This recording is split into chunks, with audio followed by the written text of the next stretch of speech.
Bom dia, eu sou Flávio Gomes de Barros e estamos juntos em mais um domingo. Aqui comigo, nos estúdios da TV Pajuçara, o jornalista e escritor Magno Martins.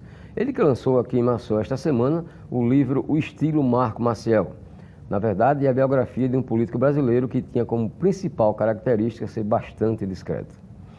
Bom dia, Magno. Muito bem-vindo aqui ao nosso Contextualizando.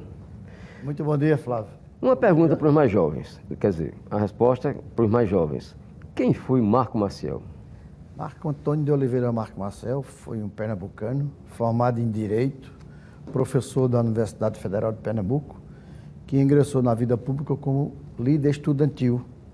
Depois foi eleito deputado estadual por Pernambuco, deputado federal, governador de Pernambuco, senador da República, vice-presidente de Fernando Henrique Cardoso por 2 mandatos, foi ministro da Casa Civil, ministro da Educação e presidente da República interinamente por 87 vezes, quando o Fernando Henrique Cardoso se ausentava do país. Desculpe, Fernanda, Marco Maciel foi também candidato a presidente da União Nacional dos Estudantes, não foi isso? Foi, perdeu para o Serra. 60. Perdeu para José Serra. Na verdade, ele criou um movimento naquela época, porque Marco Maciel sempre foi um político de centro-direita, né? E ali no movimento estudantil, ele atuou muito nessa área aí, nessa vertente política, né?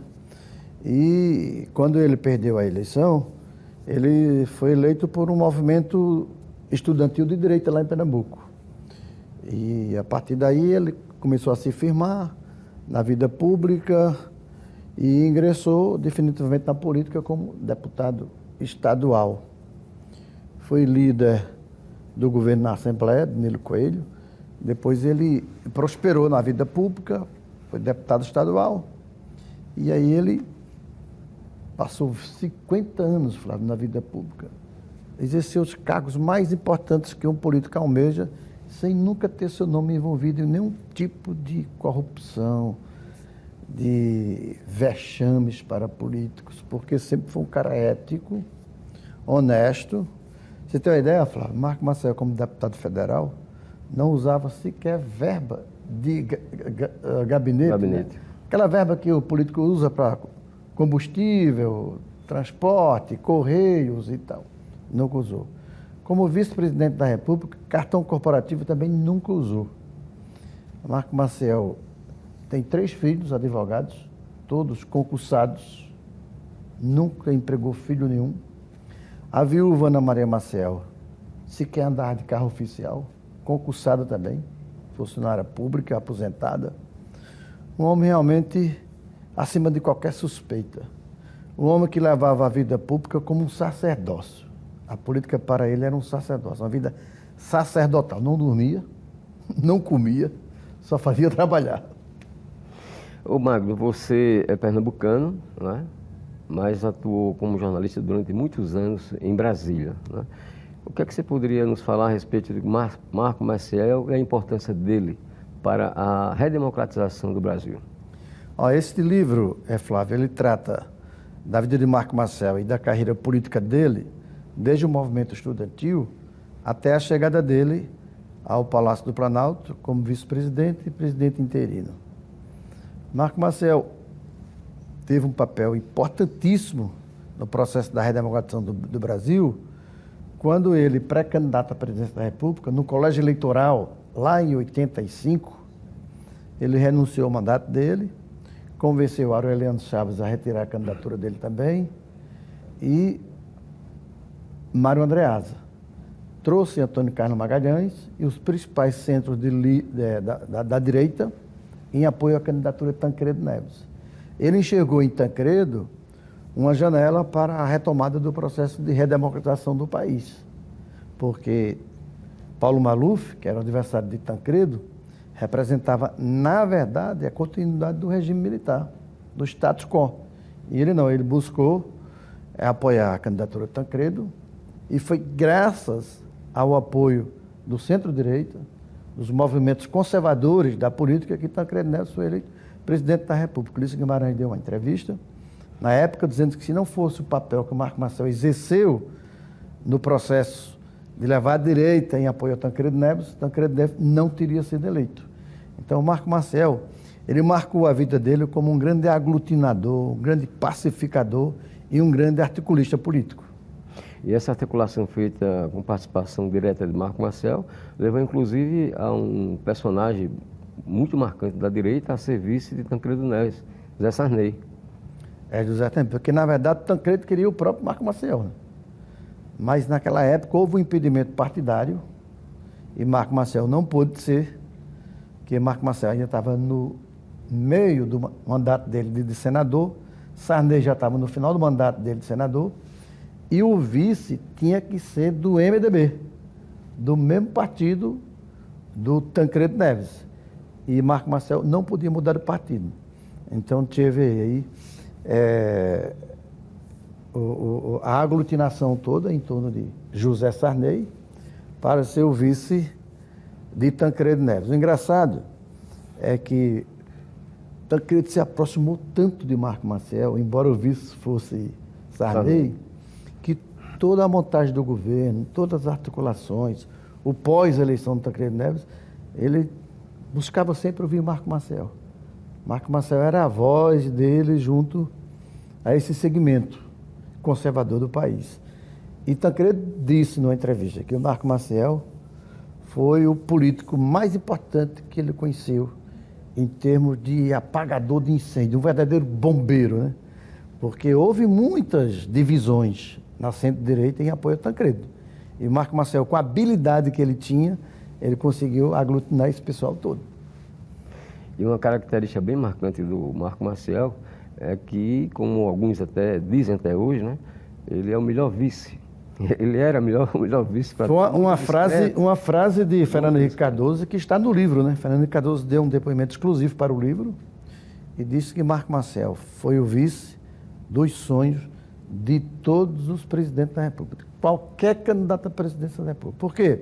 Porque ele não traía, não conspirava, não puxava o tapete de Fernando Henrique Cardoso. Como nós estamos observando hoje, né, Flávio?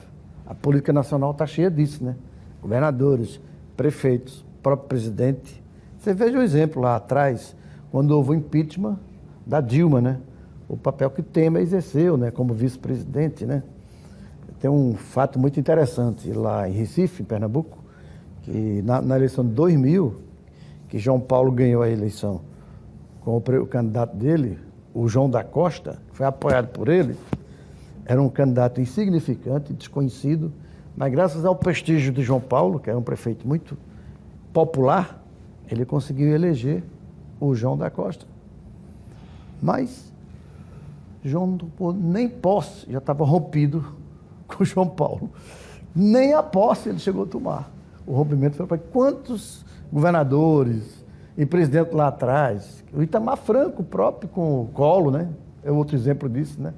Então o Marco Maciel não. Marco Maciel, ele trilhou uma linha completa. Marco Maciel era um cara muito discreto, era um cara que conhecia as nuances do poder como ninguém, e ele respeitava, ele não gostava de fazer sombra a vice-presidente.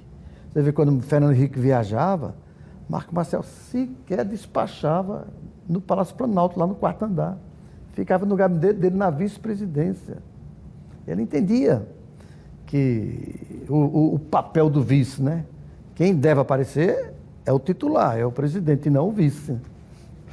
Ok, nós vamos a um breve intervalo comercial e daqui a pouco a gente volta, continuando essa entrevista com o Magno Martins. Até já. Estamos de volta com o programa Contextualizando. Aqui comigo, o jornalista Magno Martins. Magno, vamos voltar a falar, então, nesse retorno, sobre Marco Maciel. Há um episódio interessante que acredito que os mais jovens aqui de Alagoas sequer se lembrem disso. Quando Fernando Henrique Cardoso se lançou candidato a presidente, o primeiro candidato a vice-presidente de Fernando Henrique Cardoso foi exatamente Guilherme Palmeira. Guilherme Palmeira. Que era senador, foi senador, governador, ministro do TCU aqui de Alagoas, né? E terminou que o Guilherme abriu mão da indicação, foi quando FHC escolheu Marco Maciel, que foi vice em 2 mandatos, não é isso? Exatamente. Guilherme Coelho, ao lado de Marco Maciel, Jorge Bonhaus, Agripino Maia, Antônio Carlos Magalhães tiveram um papel muito importante nesta eleição de Fernando Henrique Cardoso. E de imediato o PFL indicou o nome de Guilherme Palmeira, dentro ali, inclusive com o respaldo de Marco Maciel, indicaram o Guilherme Palmeira. Infelizmente, num contexto aí de uma reportagem, umas denúncias que o Guilherme surgiram. abriu mão para não prejudicar a candidatura. Exato, aí Guilherme Palmeira abriu mão da candidatura dele e surgiu como quase uma unanimidade dentro do grupo a indicação de Marco Maciel. E Fernando Henrique Cardoso,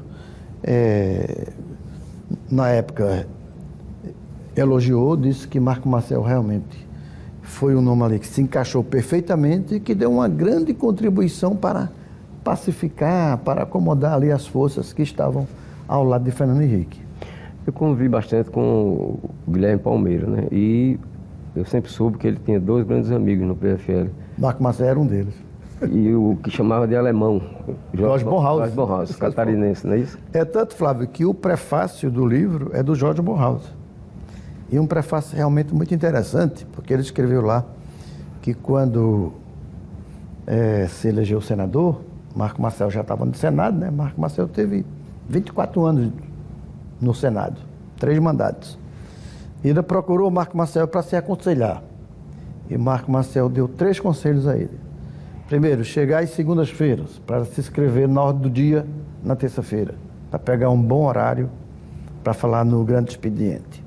Segundo, não participar de comissão de orçamento, porque político não foi eleito para manipular o orçamento da União. E terceiro, não participar de CPI, porque deputado e senador foi eleito para legislar e não para ser algoz de ninguém. Foram os 3 conselhos sábios que Marco Maciel deu a Jorge Bornhaus, que ele destaca nesse prefácio. O que é que tem mais de interessante, assim, casos como esse? Bom, o livro, Flávio, ele parte do princípio da carreira de Marco Maciel, como eu te falei, como líder estudantil, e chega até o ápice da sua vida, né, como político, né, que exerceu os cargos mais importantes, e até um depoimento exclusivo da viúva Ana Maria Maciel, sobre os 10 anos que Marco Maciel ficou afastado da vida pública. Você sabe que o Marco Maciel perdeu a eleição de senador em 2010 em Pernambuco, e ali ele começou um processo de depressão, que foi se agravando e que foi identificado como mal de Alzheimer. E a doença retirou ele por 10 anos da vida pública. A doutora Ana Maria Maciel dá um depoimento corajoso, riquíssimo em detalhes, desse tempo todo que Marco Maciel ficou afastado da vida pública. E até por outro lado, Flávio, até a gente coloca no livro assim, a discussão da sociedade, do povo brasileiro, de diversas classes sociais, essa questão do mal de Alzheimer, né? Que é uma doença que tem crescido bastante, é uma doença que tem pegado de forma indistinta todos os segmentos da sociedade, idosos, não idosos, pessoas que tinham memórias privilegiadas de elefante, como Marco Maciel sabia o nome de todos os políticos, prefeito, vereador. Ele encontrava com você, Flávio, e dizia, Flávio, com 6 ou 8 meses depois, ele reconheceu você pelo nome e tal e tudo. Era uma memória de elefante. E, de repente, foi vítima dessa doença terrível, né? Outra coisa, não sei se está registrado no livro, que eu não tive ainda a oportunidade de ler, embora esteja aqui comigo, eu vou ler, certamente, né? Está aqui aquele episódio que Marco Maciel era presidente da Câmara dos Deputados e ele se omitiu, na verdade, em relação a uma decisão do presidente Ernesto Geisel. Não, o Congresso foi fechado na época que ele era presidente da Câmara. É isso que eu ia colocar. Exatamente. Pelo presidente Ernesto Geisel, né? Isso foi uma decisão que veio de cima para baixo. Ele ficou com uma voz isolada dentro do Congresso, determinaram lá o AI-5, o fechamento do Congresso. Como é que ele ia reagir? Ele também não foi à comemoração do AI-5, né? Ele ficou ausente e quando o Congresso foi reaberto, ele foi o primeiro político de centro-direita a comemorar a reabertura do Congresso. e sempre esteve presente em todos os momentos importantes da vida brasileira em defesa da democracia.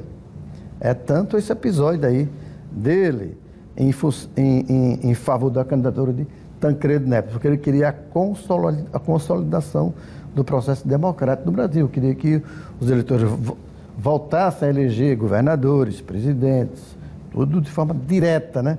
Então, Marco Marcel disse que era um conservador de direita, um centro, um serviçal dos militares. Como é que a pessoa é serviçal dos militares, conservador e como ministro da Educação?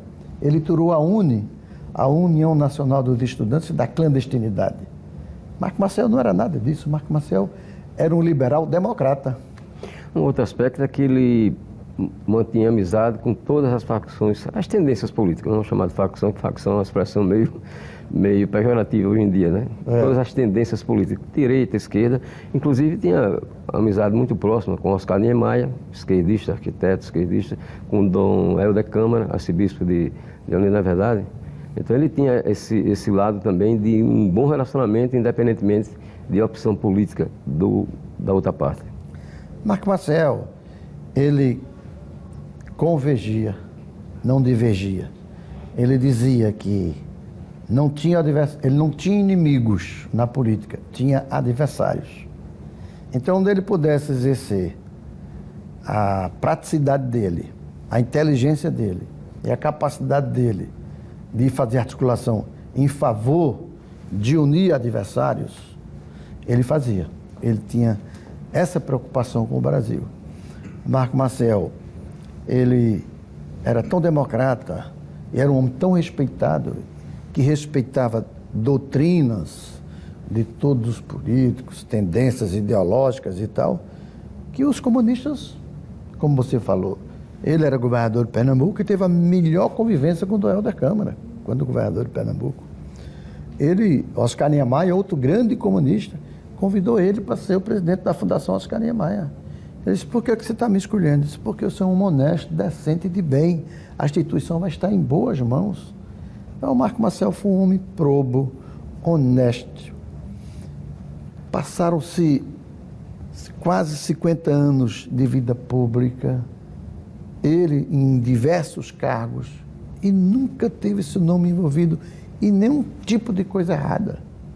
Marco Marcel não usava verba de gabinete como deputado federal, não usava cartão corporativo como vice-presidente da República, nunca empregou um filho, só teve um imóvel em vida, Flávio. Ele comprou, perguntar agora sobre a questão do patrimônio. Que ele comprou pela Caixa Econômica Federal, só teve um imóvel que teve que vender. A família teve que vender em 2010, quando ele perdeu a eleição, que não tinha onde morar em Brasília, porque ele era senador. Ele morava em apartamento funcional, vendeu o apartamento em Recife para comprar outro apartamento em Brasília, onde ele viveu os últimos 10 anos, afastado da vida pública, e morreu. Só teve um carro, um Opala. E na época que ele comprou esse Opala, ele pediu para o cara que estava vendendo a ele para botar o vencimento da mensalidade no dia que fosse o vencimento da poupança dele. Porque ele queria tirar o dinheiro da poupança para pagar o carro. Porque era um homem sem bens, um homem sem dinheiro, um homem que morreu pobre, de classe média, sem bens. Diferente do que você vê hoje na política, né? Políticos hoje têm casa em Miami, tem casa na praia, tem os melhores carros importados. A gente sabe de onde vem esse dinheiro, né? Infelizmente, né? Outra coisa relacionada a esse bom entendimento do Marco Marcel com o pessoal da esquerda, né? É que quando ele foi governador de Pernambuco, eu soube desse fato, não sei se você poderia me confirmar, ele havia sido retirado por determinação do regime militar uma foto na galeria de ex-governador de Miguel Arraes. E ele determinou a volta dessa foto para a galeria do governador. Está no livro essa história. Ah, tá, né? Essa história está no livro. Ele era governador de Pernambuco, escolhido por Ernesto Geisel, né? E assumiu o governo de Pernambuco e ficou de 79 a 82. E chegando lá, encontrou esse vácuo na galeria dos ex-governadores, a foto de Miguel Arraes, que tinha sido cassado e exilado do país. E ele, nos primeiros dias de governo, ele fez colocou de volta lá o quadro, a foto de Miguel Arraes. E isso representou como ele respeitava, né, os contrários. Eles eram adversários históricos. Eram adversários históricos, mas uma coisa muito pequena. Você tirar lá do quadro da galeria dos ex-governadores uma foto, porque o cara combateu o regime, porque o cara era de uma ideologia diferente e tudo. Marco Marcel mandou fazer a oposição do quadro na hora, assim que assumiu o governo de Pernambuco. Marco Marcel era homem de grandeza. Dizia, Marco Marcel nunca fez nada para o Pernambuco. Marco Marcel, Flávio, como governador, fez 100 mil casas populares. O maior plano habitacional da história do país naquela época. Marco Marcel levou telefonia a todos os municípios. Naquela época não tinha telefonia interior. Os municípios eram isolados, né? Marco Marcel levou o metrô do Recife. Porto de Suape, que está aí consolidado, está sendo comemorado os 45 anos de Porto de Suape. Quem colocou Suape para alavancar foi o Marco Marcel. O primeiro navio a atracar no Porto de Suape foi no final do governo de Marco Marcel. Ô Magno, o título do seu livro, O Estilo Marco Marcel, tem chance de acontecer hoje em dia na política brasileira? Não existe mais políticos que tenham tido uma dedicação tão exclusiva para a política como Marco Marcel. Marco Marcel exercia a política como um sacerdócio.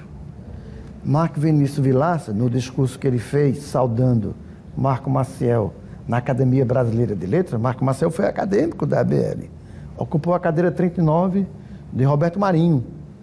E ele disse lá no discurso, Marco Vinícius Vilaça, saudando a Marco Marcel, que se Marco Marcel não tivesse sido político, tão bem sucedido como foi, teria sido padre. E até brincou, era o cardeal Marco Marcel, o cardeal Maciel. Por quê? Porque é uma vida muito devotada à causa pública, entende? Marco Marcel não dormia muito pouco, quase que não comia, magro e alto, mas o corpo dele chamava até atenção, porque ele era muito alto e magro. Tinha até um apelido engraçado chamado Mapa do Chile, né? Foi João Saldanha que colocou esse apelido. Entendeu? Mapa do Chile. Quem colocou? João Saldanha. Ah, João Saldanha. Eu não sabia que tinha sido João Saldanha. Eu dizia que era Mapa do Chile. Entendeu? Então, hoje em dia você não tem políticos, não é vocacionado, mas devotado a causas públicas, né? Hoje eu cubro o Congresso Nacional, falava há 40 anos. O Congresso Nacional hoje virou de grupos. É a bancada da bala, é a bancada rural, é a bancada da saúde, é a bancada dos evangélicos. Virou um Congresso segmentado. Marco Marcel, ele era plural, ele atuava em todo segmento. O que fosse de bom para o Brasil, contava com o seu apoio. Bom, para encerrar, como se conseguir esse livro, O Estilo Marco Marcel? Bom, foi um lançamento da editora CRV de Curitiba. No site da editora CRV de Curitiba, você encontra lá a venda o livro. Também no meu blog, o blog do Magno, www.blogdomagno.com.br. Tem um link à direita, no noticiário do blog, que você vai encontrar também a facilidade de comprar o livro. E nós estamos fazendo lançamento em várias capitais do país. Começou pela ABL, no Rio de Janeiro, já lançamos em Brasília, já lançamos no Recife, já lançamos em Aracaju, Goiânia, Goiás, Campina Grande, João Pessoa, enfim, está chegando no Brasil inteiro. Magno Martins, muito obrigado pela sua presença aqui em Contextualizando. Obrigado a você, Flávio. Obrigado aqui. E que vocês possam adquirir esse livro. É importante ler um livro de um político que foi diferenciado, um político que não roubava, um político que respeitava a verba pública e que nunca misturou o público com o privado. Marco Antônio de Oliveira Marco Marcel. Esse era um político decente.